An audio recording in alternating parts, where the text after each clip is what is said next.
Matapos mamatayan ng anak, nahiwalay pa sa asawa pero hindi napigil ng matinding hirap ang isang Pinay sa Alberta na makapagtayo ng sarili niyang klinika. Ngayon may mga skincare at beauty products na rin na naibebenta si Lea Vergara dito sa Canada at sa Pilipinas. Narito ang report. Grabe kasi sorry. Hindi napigilan ni Lea Vergara ang maluha ng balikan ng mapait na nakaraan nang siya ay mag-migrate noong 2015. Bago kasi siya lumipad patungong Canada, siya ay nagluluksa pa rin sa pagkamatay ng isa niyang anak. At pagdating naman ng Canada, pumait ang relasyon nilang mag-asawa na nauwi sa hiwalayan. Sobrang hirap talaga, ganun. Lagi akong umiiyak, magsasakay ako sa sasakyan ko, umiiyak ako. Mag-i-stop lang ako pagka nasa trabaho na ako. Yung ganun siya kahirap. Ganun. Isang practical nurse sa Pilipinas, pinagsabay ni Vergara ang pagkakaroon ng full-time na trabaho at full-time na pag-aaral ng clinical aesthetics sa Canada. Kumain ito ng malaking oras na para sa kanyang pamilya at pang-araw-araw na buhay. That was really hard kasi parang wala ka ng off sa sarili mo.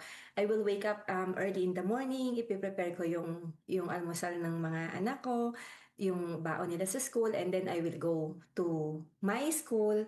And then after nun, I will go to work, full-time din yon. So I will come home mga 10 p.m. na gano'n. And then the same routine every day. Nang makapagtapos bilang esthetician, naging manager sa ilang klinika hanggang sa nakapagtayo na rin si Vergara ng sarili niyang Lea V Skincare Clinic, isa sa Calgary at isa sa Edmonton. Nag-start ako sa basement sa bahay ko.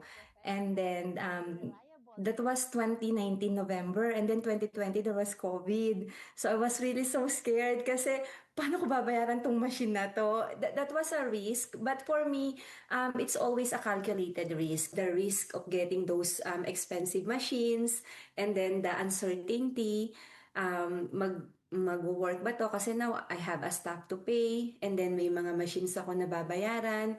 And saan ko kukunin yung client? Ngayon may sarili na ring skincare products ang Pinay, ang Dermasure product line na made in Canada.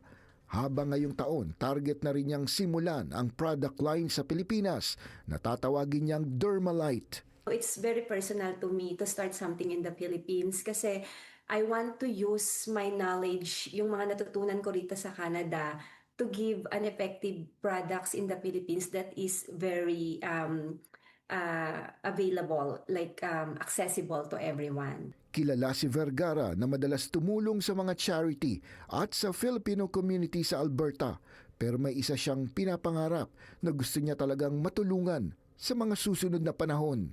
If God will allow me to have more, I always thought about going to Philippine Children's Hospital, PCMC.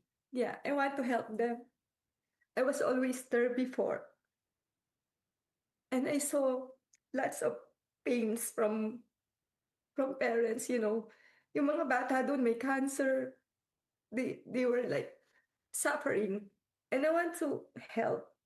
Sa kanyang mga pinagdaanan, isa daw ang kanyang natutunan, huwag sumuko kahit tila walang linaw ang direksyon ng buhay. Use your pain to create something beautiful because we all have different kind of healing, right? Mine is to make myself better and to help other people too. Bukod sa kanyang mga negosyo, nagsasagawa rin ng coaching session si Vergara para sa mga gustong sumunod sa kanyang propesyon at makapagtayo rin ng kanilang sariling klinika dito sa Canada.